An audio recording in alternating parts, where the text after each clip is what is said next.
Good afternoon, good evening, good night, good morning, live viewers. Welcome on into the Mental Health Hour, episode 18. Hello, Gemma, how are you? Hey, not too bad. Happy haircut And, day. oh yes, the haircut day. And, hello to Molly and Hannah and Knowledge a couple days ago. And a hello to all the replay viewers that's coming. And there's Ella, one of our active sponsors here. So, today, we have another great episode for you. We are going to be joined here momentarily. Hi, Mom. We're going to be joined here momentarily by one of the platform's premier stars. Um, she, we are all dealing with mental health issues, mental health in some way, shape, or form, depression, anxiety, substance abuse. Uh, these all affect our lives from day to day. And, some more than others. But the COVID-19 pandemic has been something like nothing else we've ever experienced. And it's just fueled this fire, if you will, for the mental health side of things. So, without any further ado, let's bring in our guest. Go, darling. Hello, Doe. Hello, hi everyone. And yes, Gemma, your hair looks amazing. Oh, thank you. You're welcome. So, Hi. Doe, uh, how has your mental health, we'll just get right into it. How has your mental health been affected uh, by this pandemic? It's something like I said earlier, we have not dealt with anything of this magnitude before. Certainly, I feel like we've all, in some way, shape, or form, have some depression or anxiety that we deal with day to day. Would you say that's true for yourself? Yeah, certainly true. And I was just thinking the pandemic, I don't think there's barely anyone that hasn't been affected in some way, especially with their mental health, whether that be, like the financial stress, losing a job, losing loved ones, the isolation. It has been really tough for everyone. And any, mental health problems that you may have had seem to have been, exaggerated during this pandemic and just made it even harder for those to deal with. Yeah, absolutely. It's been quite a uh, quite a crazy time, to say the very least. You know, I myself have been going through, obviously, as you all know, in the audience, um, my mental health throughout this past year and a half, and the pandemic certainly has not made it any easier, especially because during all of this, my work has not shut down at all, and if anything, I've gotten more work out of it because we're still having spike numbers over here, uh, which is putting firefighters off duty, quarantined, and then we can't let those um, positions go unfilled. So sometimes I just don't get to go home, and Right. trying to deal with mental health on my side, keeping myself good, but then overworking has been quite a struggle as well. Do you, Gemma? Uh, do you have anything going on with the pandemic on your side with mental health, with your um, own? oh yeah, definitely. Like with everything that I'd already been through, and then being told that you can't go out, and then because I was high risk anyway and had to stay in, and then trying to keep on top of it for Thomas's health, and literally going to the extreme of sterilizing everything that came over the door threshold. It was like it was driving me crazy, and I ended up making myself ill with it because of stressing about what I was bringing into the house and not being able to go out, being physically trapped in the house. I think I didn't go out for, apart from the hospital visits for chemo, it was a good 4 or 5 months. continuous. So yeah, that didn't help.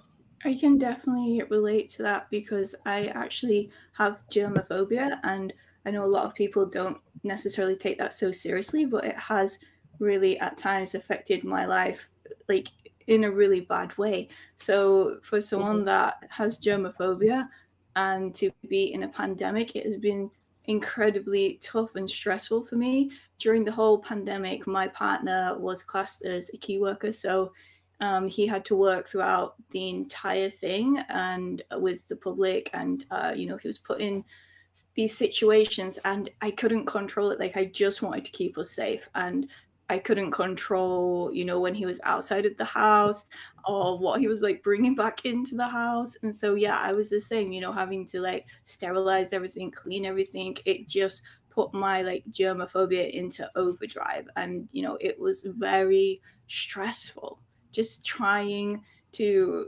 keep safe. I felt like I was in sort of like a survival mode during that time.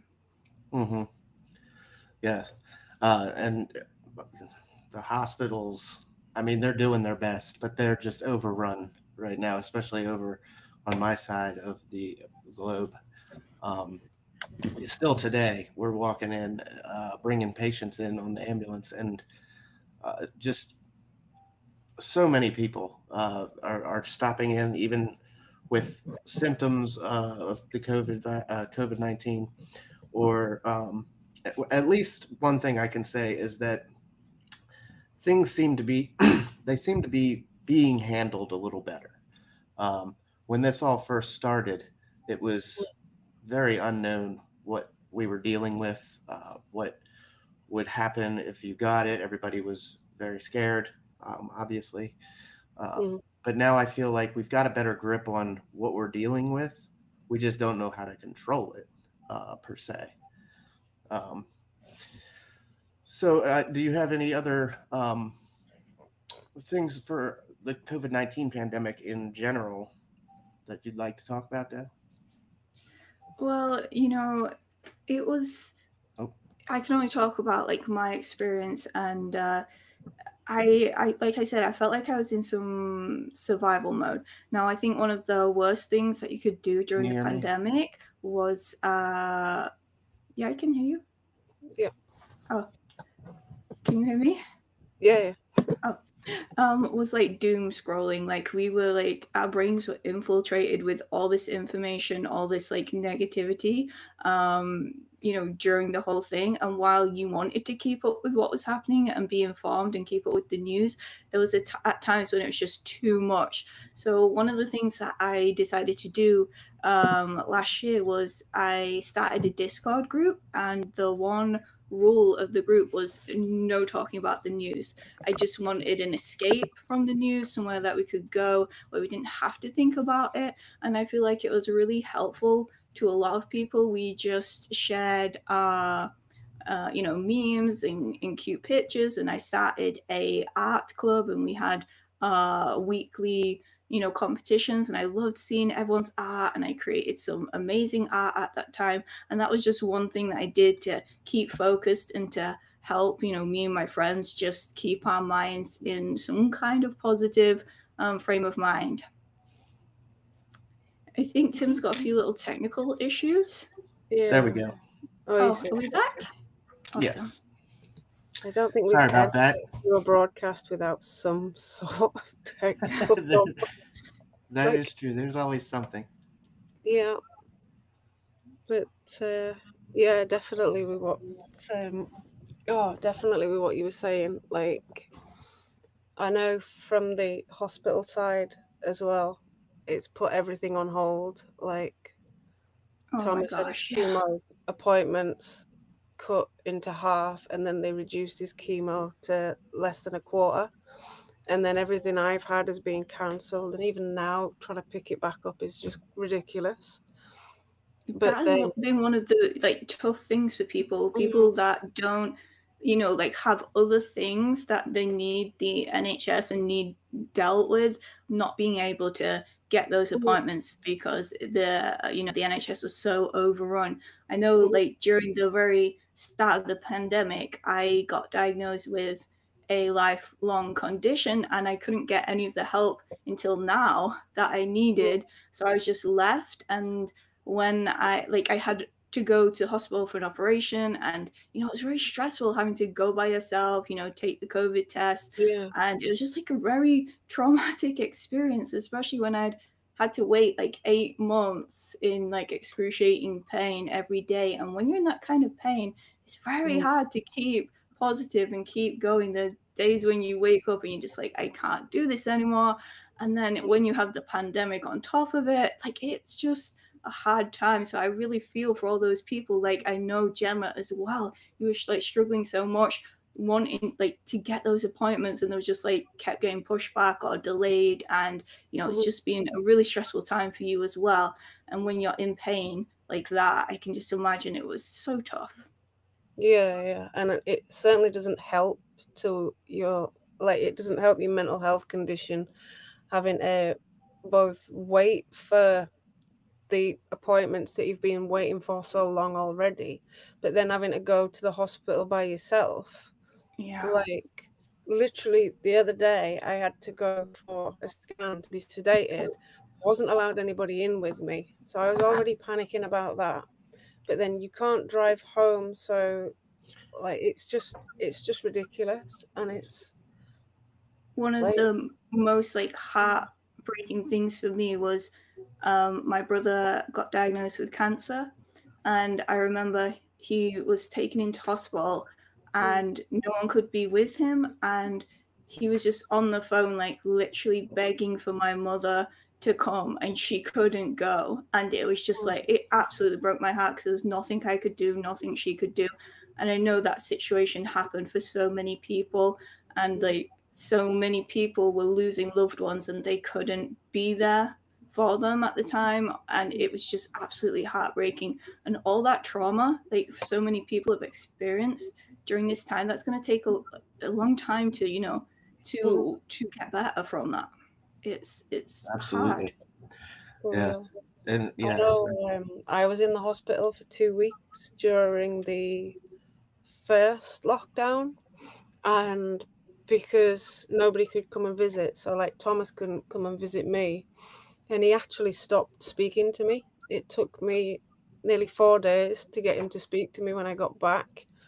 He just didn't wanna know. He became selective mute in the end and had to have appointments for that as well because he wouldn't speak, and he thought that I'd left him. I ended up giving him, my old phone and stuff so that we could talk, but in the end, he just stopped speaking to me, I and can't.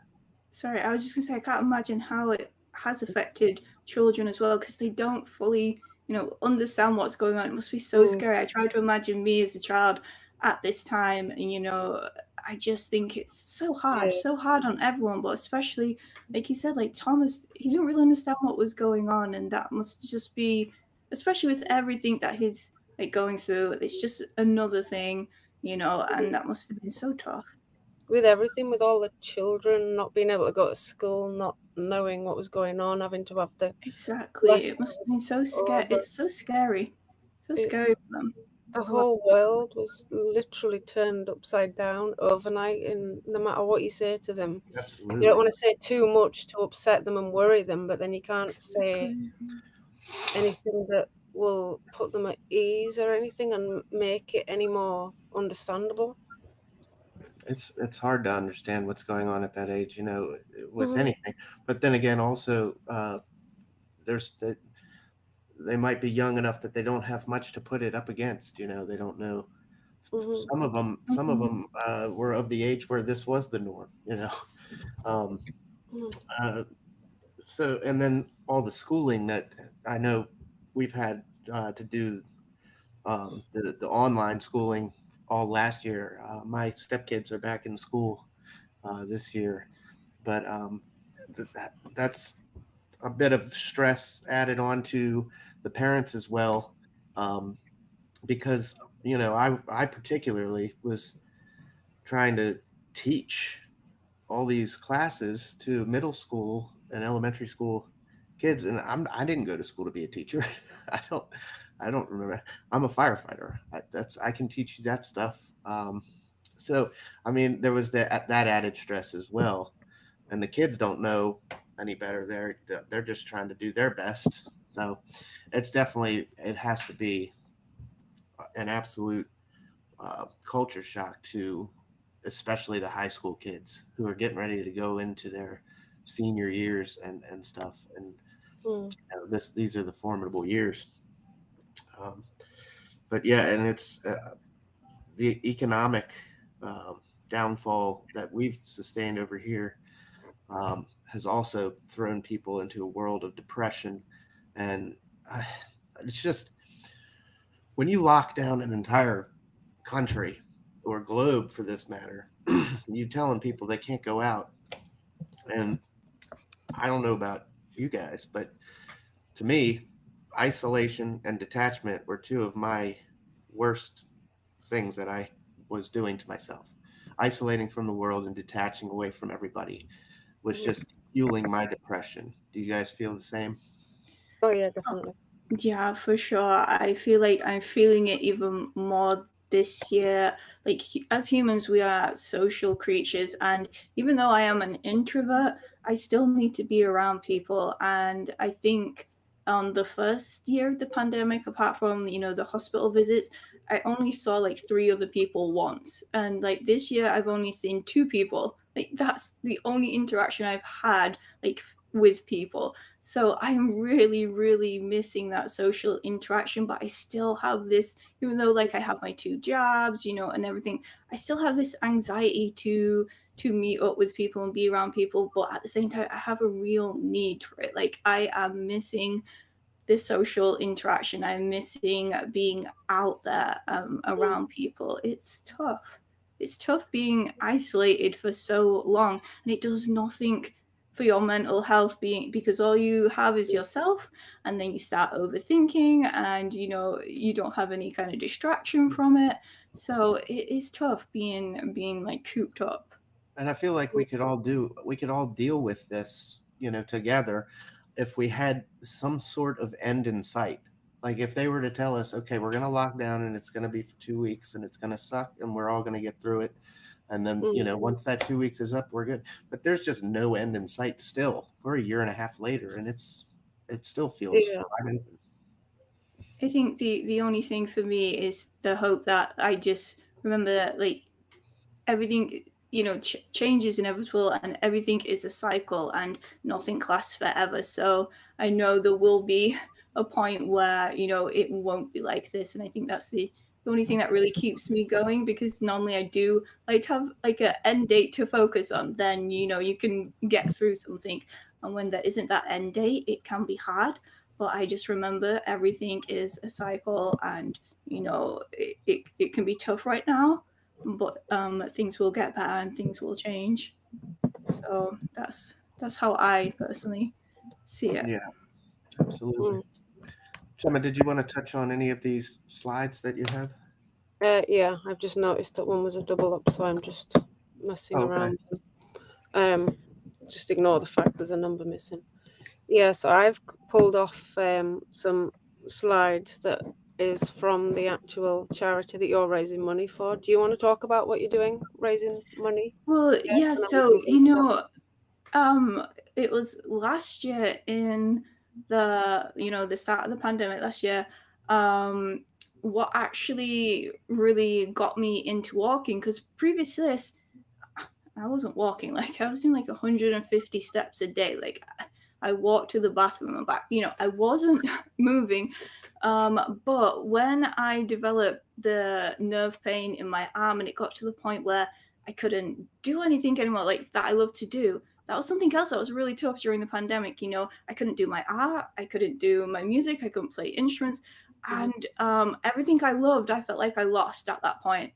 And it was extremely tough. We was in a pandemic. I couldn't go out. I couldn't socialize.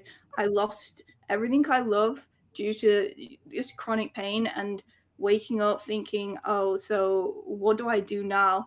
There were times when I just cried like all day because I didn't see the point in even waking up anymore. Mhm. So I thought to myself, well, I need to find something else I enjoy, something else I focus on.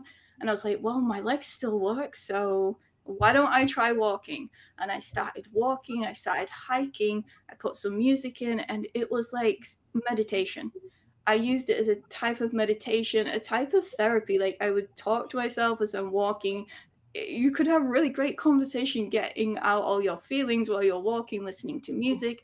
And that's when I decided to take part in Miles for Refugees, where I raised money for the British Red Cross. And I think we made like £750 last year. So that's why this year I thought I'd do the similar thing, but this time raise money for Mind, because I know how important mental health is and how much people have been struggling. So I thought this would be the perfect charity to raise money for. And for me, getting out in nature and walking not only benefits, like me physically, but it really benefits me mentally as well. So that is why, I decided to do the 100 miles in October that I'm going to be walking. So for Mind. That's amazing. And That I've is pulled off awesome. some slides on here. I'm just going to pop them up if I can remember how to do it. Hang on. So these are actually taken from Mind itself, and I'm just going to pop them up. There we go. So let me bring it up here so I can see them themselves. So the first one on the top left is relating to have you accessed or tried to access any services for yourself during the lockdown period? And it was like the first one, yes, I accessed support. Yes, I tried but could not get access. No, I did not want to or need any support. And then no, I did not know how to access support. And then no, I did not think my issue was serious enough. And then other. Now, when I looked into the no, I did not think my issue was serious enough, a lot of people actually answered that they were concerned that others were more important and didn't want to be a burden on the system that was already overloaded with that. The bottom left one, does age change how loneliness impacted the mental health during the lockdown? And this slide shows the ages that were of the surveys they did, which was thousands and thousands of people that they actually asked. Under 18, 18 to 24, 24 to 34, 35 to 44, 45 to 54, 55 to 64, and 65 plus. So looking at that, the age that was impacted the most was the 18 to 24, and then slowly, like quickly followed by the 25 to 34. So it did seem to impact the younger generation a lot more. Looking at the top right hand statistics, concerns that negatively affected mental health. So there was the BAME people and then white people, and it said that employment was the biggest concern for everybody. Which it would be because of like lots of people losing their jobs, lots and lots of businesses, particularly over here, were struggling to actually keep going, and many went bust. Then finances was the second most concerning. Getting physical health support and then caring for somebody else. And then the bottom right slide, overall, how well do you think you are coping with the stress related to the coronavirus during the pandemic? And it was the total population in red, and then the 18 to 24 year bracket, because that was the one that they deemed that was the most affected in this. And then I'm just going to pop this one up here. Just gotta find it on my screen so I can see it bigger. Like I'm not gonna go like over this excessively, but again, the it showed that they'd on this one aged 13 to 17 and then 18 to 24, and it was in relation to the things that they were having struggle with, and how many, this one was how many people had contacted the either Mind Charity or other mental health services, and which was on these statistics here. So school pupils alone was 8,819,765 during the pandemic that had to reach out for mental health support. And then it was about people with pre-existing conditions that already had to reach out, things like that. And then the age groups that were affected again, which it was mentioned before, it's just a different kind of graph. And then it was saying, how has your mental health changed in the past 2 weeks? And it was like much worse. A lot of people said it was worse. Same, very, very few said better or much better. But the people that said better or much better is because they were getting to spend more time at home. And I guess it was depending on what job they were doing, which would give that answer. But anyway, this one here, let me bring this one up. This is the number of calls that Mind Charity alone received, both before and during the COVID pandemic. The red being before, so that was the years 2017 to 2019. And then during COVID in the blue, which was just April 2020 alone. So right in the middle of it all that was happening, and that just shows. And it said some of the biggest concerns: psychological distress, loneliness, binge drinking, drinking on typical drinking day, alcohol frequency that had increased, smoking, number of cigarettes increased. And it's just some of the things that people were saying that had been discussed during and being struggled with during the pandemic. And then this last one here, and again, that's just a quick view of the number of people again, COVID generated admissions and referrals to the mental health service. And then other things like people that had already been in the system, and then the ones that had been generated because of the COVID pandemic. And it just shows that it's added a massive, massive impact to the services that were already stretched. And I say these are just based in the UK. So Right. anyway, there we go. Sorry. Yeah, I think. Sorry, go on, Tim. Oh no, that's okay. I just you touched on a lot of good stuff there that is also very transferable over to the United States as well. Go ahead, Joe. No, I was just going to say, and that's why you can see Mind is so important. They're a really great charity, and I was just reading that they responded to like 119,000 like people's calls, and they like online. They're like really important charity, and one that I really, really do believe in. So I hope we can raise some money for them and help people out with their mental health, because there is a lack of support for mental health here in the UK. I don't know what it's like in America, probably the same.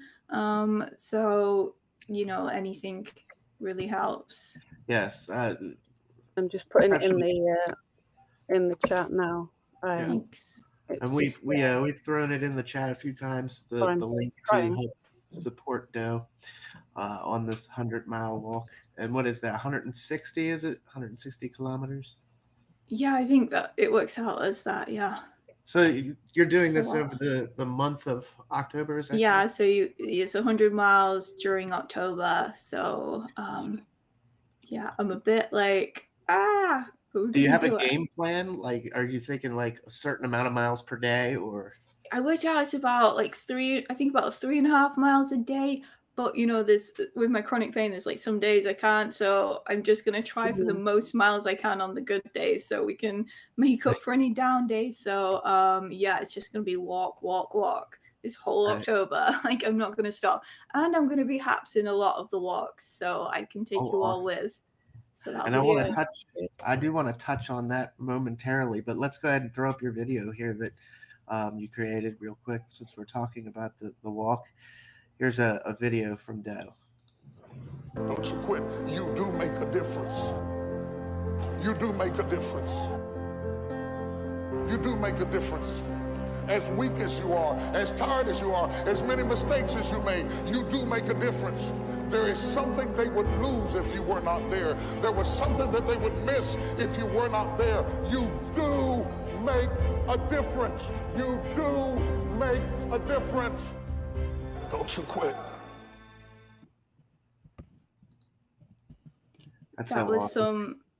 thanks. That was some clips that was taken from one of the walks I did on Haps, and yeah, I just hope the message gets across that just keep going, and you do make a difference. Absolutely. Hi, Jim. Thanks for the award. Thanks everybody for the award, and thanks for stopping in tonight. Haven't really I feel been like we've neglected the comments. haven't really been in the comments too much tonight, and I apologize for that. But I do let you guys know that every time we do a broadcast, I do go back and I look through all the comments and I try and respond to folks. So I might not catch it until after the show, but I'll definitely get to the comments as well. Hi Jim, hi Danny, hi Vito, hi Molly, hi David, hi everyone. If I didn't say hi, I appreciate you being here, so hi. Yes, we appreciate everybody, and we really appreciate the awards. And definitely our active sponsor, Miss Ella. She's here tonight as well. You can see her bunny rabbit. Can here. I just say how cute that bunny is with the little glasses? Like, I think I'm in love with that bunny. It's so cute. Yeah, mybunnyvalentine.com. Yeah, you can use the fire dude 15 code and you can get 15% off this guy. Nice. Yes.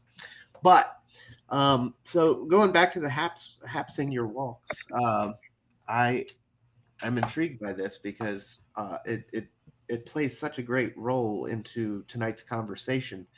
I saw somebody, I think it was Ella, actually mentioned earlier in the comments that this platform and live streaming in general has really helped a lot of folks through these times of COVID-19, through these times of isolation and detachment and being locked down. We can still come together and still be together as a family on here, or get together and talk about anything, just be social still. Yeah, it's the only way some people have got out as well, to be able to see some of the world, or just out. Yeah. So I know that certainly helped me, but yeah. So can you imagine a time if this was like a time when we didn't have this kind of social media? That would have been even more tougher. And I just want to say like a big shout out to all the creators and all the people that live stream that have kept me certainly and so many people entertained and connected throughout this. Like you have like helped so much when you probably didn't even realize, just being able to come on here, chat with people in the comments, whether you're a streamer or a person that's just in the comments, just having that social connection so you don't feel so alone during this time has been incredibly beneficial. So shout out to everyone. Yeah, absolutely. It's just been a great thing to be a part of, myself included. This has been an outlet for some stress, or stress relief, getting to come on and talk about this every week, or just hanging out with Ella late at night, doing some fun drawing and grounding and all that stuff. It's just been a wonderful additional thing that we've had here. This platform has really helped get a lot of people through the pandemic. So the fact that you're going to take us on your walks, with some of them at least, do you have any plans for any good sites or anything to? Well, I'm quite lucky that I live in, right near quite rural area. There's some lovely locations around me. I think it probably be raining a lot of the time, but that is not going to stop us. It is England. It is October, but it's autumn time as well. So all the leaves. I am ready for spooky season. So I am really looking forward to getting out, checking out that nature, getting some fresh air, and hopefully, maybe, possibly a little bit of sunshine. We might get some autumn sunshine, but yeah, I one of the things I've always loved is going out and taking everyone with me as we go walking, because I love nature. I love being out in it. For some people they can't get out, so I feel like this is a nice thing for them to like watch and enjoy when they can't get out as well. I certainly love watching like nature and like travel broadcasts on here as well, just to see different places. And when I'm stuck in bed and I'm like in pain and I can't get out, just being able to watch people out and about, it just makes you feel less alone, and it's just entertainment. And hanging out and chatting with people and having a laugh with your friends, they do say like laughter is the best medicine, and to Yeah. some degree I do agree with that. Like, there's nothing that makes me happier than just chilling out with my friends, even on here, having a laugh, having some banter, having some jokes, and just forgetting, just escaping from everything that's going on.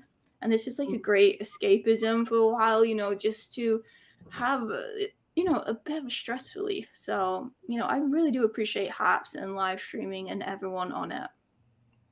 Yeah, for real. I can relate to that as well, because for quite a long time this is literally all I had, and to have everything that's going on and then just to be able to shut off and do my own little bit on here, because I can't go out or anything when he's in bed and stuff. It meant a lot. And then when we did that for my birthday the other week, that was super fun, and just to be able to laugh, like you say.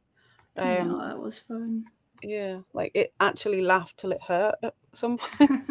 It was so Yeah, I super think you said fun. your face was aching by the end Yeah. of it, so that's when you've had a good night. Yeah, for real. Yeah, Melanie says here, the first year in lockdown, it kept me going. Mm. Yeah, like I said, I really appreciate it for live streaming and everyone on here. It was, it was such a big help to not feel like so isolated. Yes, Hi, exactly. Eric. It definitely took that down to a level that was more manageable. Like I was talking about earlier, just being isolated inside without any end in sight. Being able to hop on here, I think, has helped a lot of folks, and especially young adults, to be able to express themselves as well. And everybody's been super active and super awesome on the platform. So yes, a major shout out to Haps and everybody.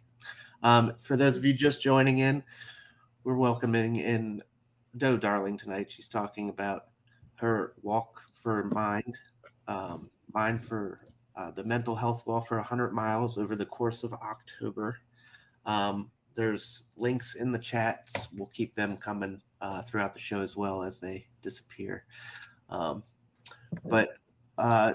Yeah, is there anything else you can tell us about the walk or anything? Well, firstly, I just want to shout out everyone that has sponsored me so far. Like, I really appreciate it and your encouragement. And I actually put together a public playlist. So if you check out my Twitter, you can add your favorite songs to the playlist to help motivate me, keep me walking. And it's actually been quite interesting to see what songs people add. There's been some funny ones, some very disturbing ones. We won't go into that, but yeah, so if you want to add a song to my Spotify playlist and help motivate me, keep me walking, share your favorite motivational songs, because music is one that has throughout my entire life been a bit of a savior for me. I am a big music fan. I love music. I don't know where I'd be without music. Again, that's got me through so much. So yeah, if you want to add one of your songs, no, Danny Bruno, then yeah, feel free to do that. I thought that'd be a bit of fun interaction and a bit of motivation, because music motivates me so much, and I have a lot of miles to do. 100 miles. Damn. Music is another saving grace to many people. Mm. Yes. That we can talk about for hours on here, I'm sure. Just all of our favorite songs. I know you're a big Queen fan, and Yeah.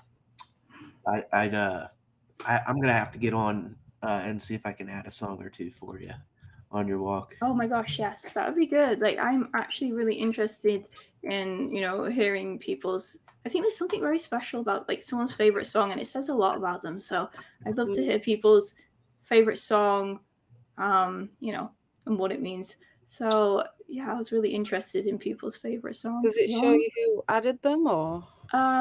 If you have a Spotify account, then and you obviously use it and it has your like name or whatever on it, then it will say it's, so I can see who's added it. But I might have to add one for you then. yes. So a couple of things we haven't really touched on with it, and this might not affect as many folks, but this one affects me in general. The COVID-19 pandemic and everything that has come over us and isolated us, detached us, and increased that depression has also fueled the fire for substance abuse in many folks, and that myself included, um, was definitely intensified by this pandemic. It was much easier to just stay inside and hide. You didn't have to pretend to be, able to go around. So you could drink a lot more. I could, at least, and I didn't have to drive anywhere and all that. So, I mean, there's a number of things to look at with substance abuse, as well as unfortunately, that will bring up the suicide rates. Last month was, or this month was Suicide Awareness Month, um, and then the essential workers. Also, I wanted to touch on that have been on the front line since the start of this. Um, just what an amazing job I think everybody has done as a community. Those that have had to, stay at work through this pandemic. And I know that's also very taxing on one's own stress levels, one's mental health. Just a massive thank you to everybody that has come together and helped out as far as all of that goes. So I just wanted to touch on those things real quick. But anything to add, guys? Yeah, I like the people that have had to go out and work during this. I can only imagine how incredibly tough that was. I feel lucky that I could stay at home in some respects. Like, I didn't have to be out there. And like I said, my partner, though, had to work throughout the entire thing. And yeah, it was incredibly stressful on his mental health. Like being in like the full, get up all the time, having to remember everything, being with members of public, which, and them not always wanting to follow the rules and trying to keep himself safe, to keep me safe. It was incredibly draining on him. And, he lost, workmates and friends to COVID. And I would just think, oh, it could be him next. Like, it was very stressful time. And I feel like it did cause some kind of strain on our relationship as well, because, I would be very stressed and concerned. And, with my germophobia, I wanted to like control everything and any germs coming into the house. And he was already so over stressed from work that it was just like, and you're only seeing each other and you're stuck in the house together. It was just like it's been a very like stressful time.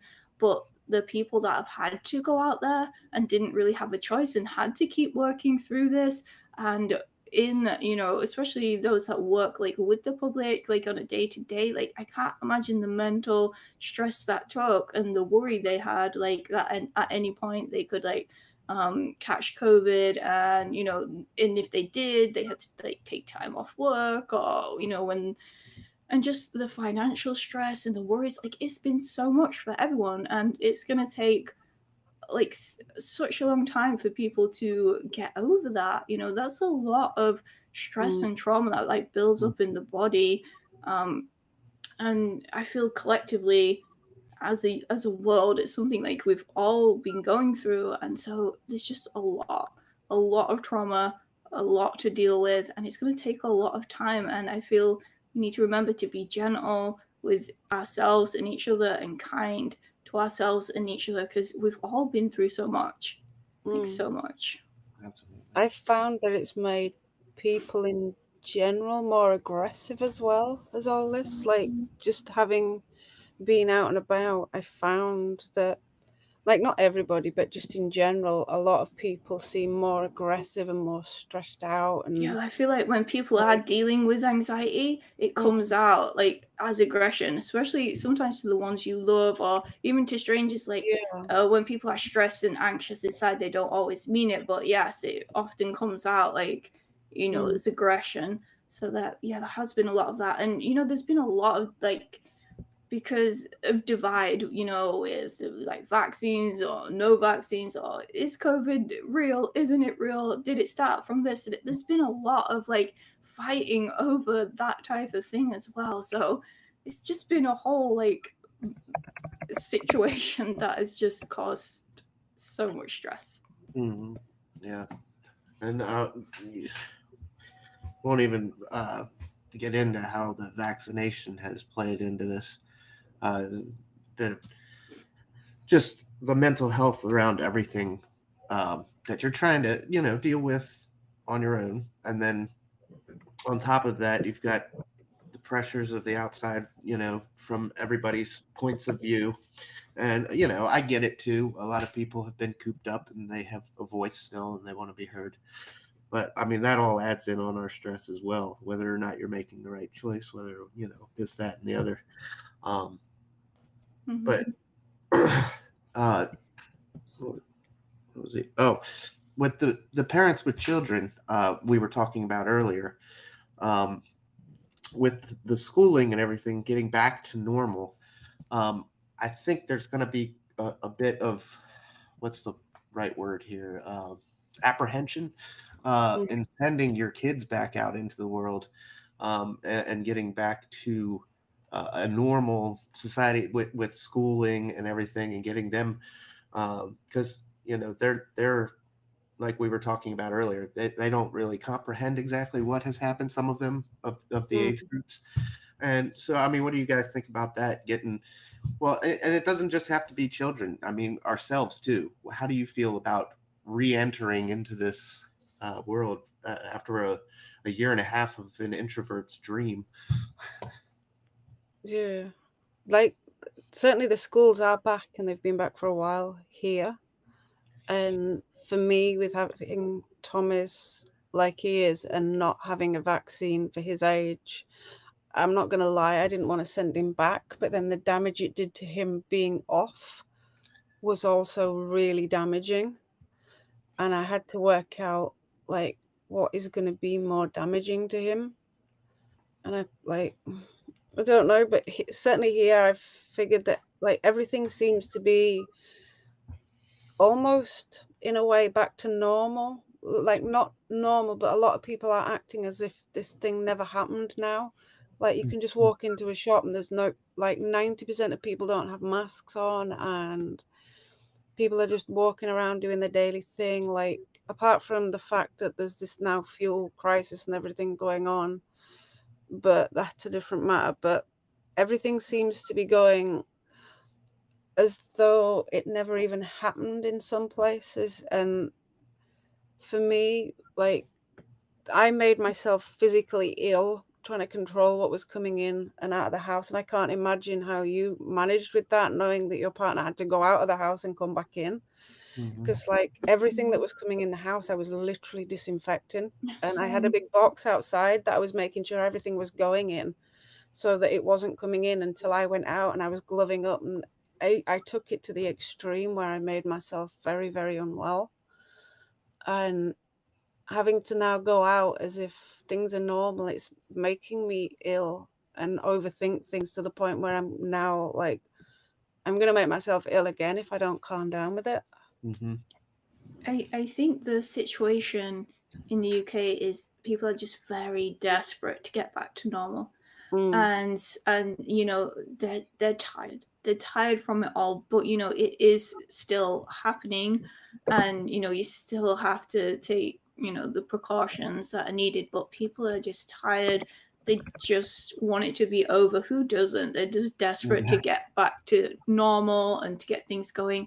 But for other people, like say me and you, Gemma, that gives me even more anxiety about going out, because you know, people aren't wearing masks, people aren't staying distance away, and so I just feel even more anxiety to be out now, because there's, you know, it's a strange one, and I think it's going to take me some time before I do, you know, start doing, because I'm like, you haven't done like nearly 2 years to just go out now and you know, catch COVID, and you know, so it's like it's a tricky, like when do you start going out? But like the more I stay in, the worse, you know, your mental health gets. So it's like a balancing act. It's tricky. I feel like they took away everything in one go, whereas they should have done it gradually, like say, oh yeah, okay, everything's open, but you still need to wear masks, not just like literally take everything away all in one go and expect people to just get on with it, because it's just For like, me, like, I know like mask is a very I can't say the word, contentious issue.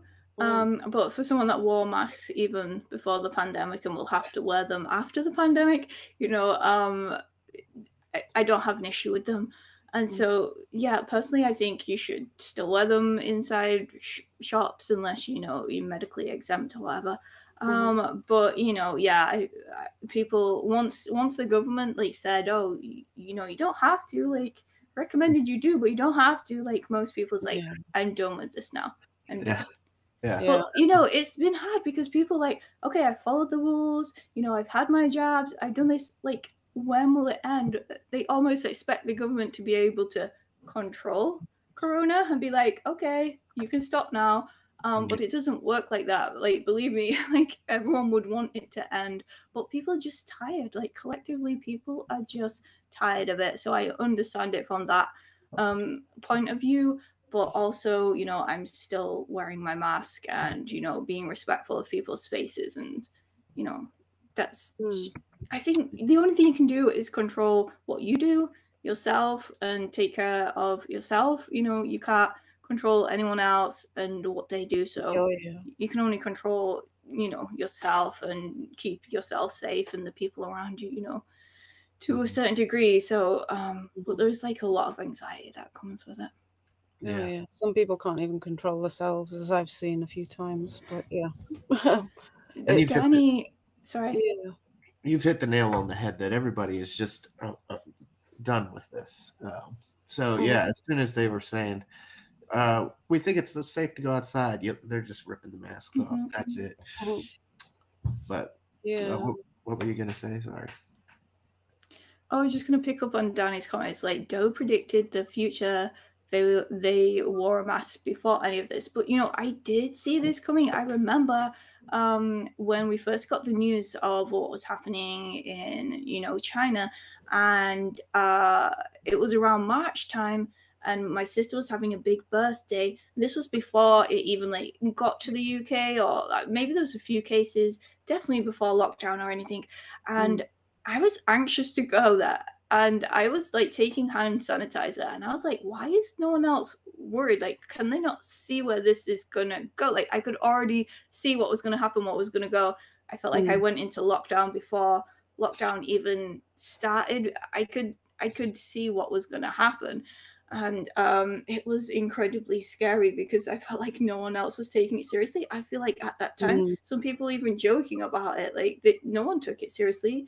I was like thinking, okay, like all the flights need to be stopped now, like ages before. Well, anyone could have said it before Boris. Like, oh my gosh, let's not get into that. But yeah, it was just. It's been a lot, and to think like it's gonna be like what coming up like 2 years soon that we've been going through this all.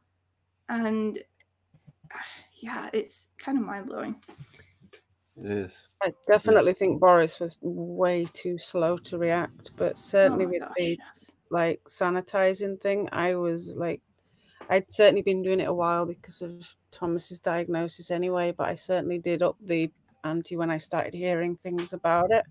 But certainly we were way too slow over here, way too slow, and there were so many people that I feel lost their lives that Oh my didn't gosh, yeah. need to I mean, because they just took way too long, way too It's long. devastating when you think of the amount of lives that have been lost to this. Like, it's just absolutely, and how many families, that has affected, and how many people are like grieving and going through that. Like, collectively, that is such, huge amount that is, that all grieving this loss.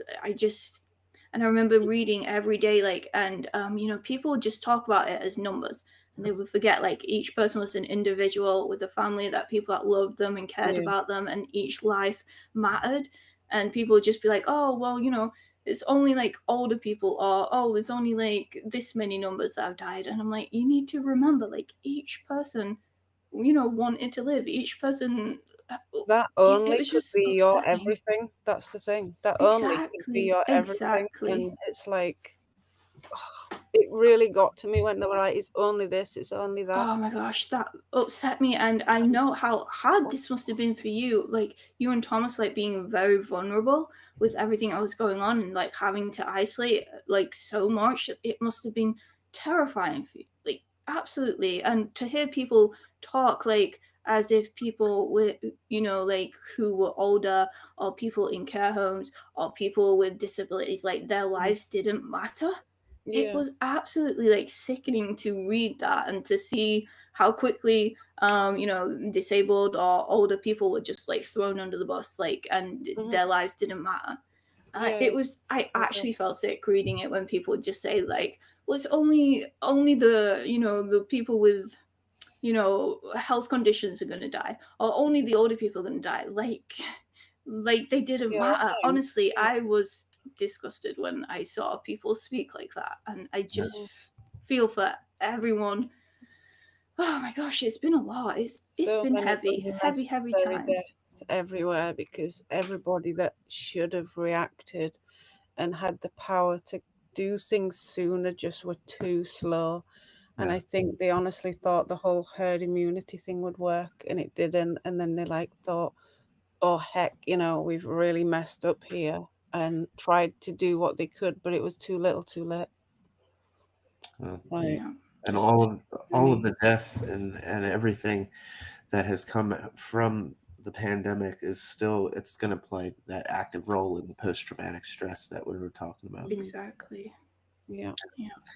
So we are coming up on the hour mark, but I would like to take the last few minutes here for Doe to plug the walk again, please. Let everybody know what we're doing or what you're doing. 100 miles. Thanks, Tim. So yeah, I am going to be walking 100 miles, or 160 kilometers, this October, to raise awareness and to raise money for Mind, which is a mental health charity here in England and Wales. They do some great work, and mental health support is so very needed and so very lacking in funds. So if you want to sponsor me anything, $1, £1, whatever it is, like, honestly, it will help. You can donate at tinyurl.com/vegan dough. Gemma has posted it in the comments there, so go click, donate anything you can. It goes directly to the charity. It is on a Just Giving page. And I think they take PayPal, Google Pay, credit cards. They do, There's it's some everything. options. So Yeah. yeah, anything you can donate would be so appreciated. I'm gonna be, hapsing some of these walks as we go, letting you know where we are, how many miles we've got. We've got 100 miles to do, so it's gonna be a lot of miles. But I appreciate the support. I appreciate the donations that have been done already, and I feel like mental health is very very important. And just as we work on our physical health and keeping our bodies healthy, we have to constantly work on our mental health. You know, it's not something you can just forget about. It's like a flower. You have to keep watering it, and you have to keep working on it, and you have to, you know, you just have to keep going. So thank you, everyone that's donated so far. I appreciate you. It's like so far, yeah. And Jim and I would like to thank everybody for tuning in tonight, and thank Doe Darling for joining us for this great conversation. And thank you for having me on the show. I really appreciate it. Yes, Oh, thank you for coming. Anytime, and we'll definitely be checking in with you on your walk. Awesome. Especially the ones that you have, so I'll hop in and see how everything is going. Thanks again, everybody, for the awards. That helps keep the show going. And thank you to Ella, my Bunny Valentine, for sponsoring us. You can go to her site as well, mybunnyvalentine.com. Use the code FIREDUDE15 for 15% off little guys like this. So and yes, we're gonna wrap it up. Thank you very much. Thanks again, Doe, and we'll see everybody again next week. Don't forget Catalyst Wednesday tonight with Jim in Chicagoland. Only a few fire pits left. And you guys, you two need to get to bed. I know it's late. All right, guys. Thanks again. Bye. Thanks, everyone. Bye. Bye. Don't you quit. You do make a difference. You do make a difference. You do make a difference. As weak as you are, as tired as you are, as many mistakes as you made, you do make a difference. There is something they would lose if you were not there. There was something that they would miss if you were not there. You do make a difference. You do make a difference. Don't you quit.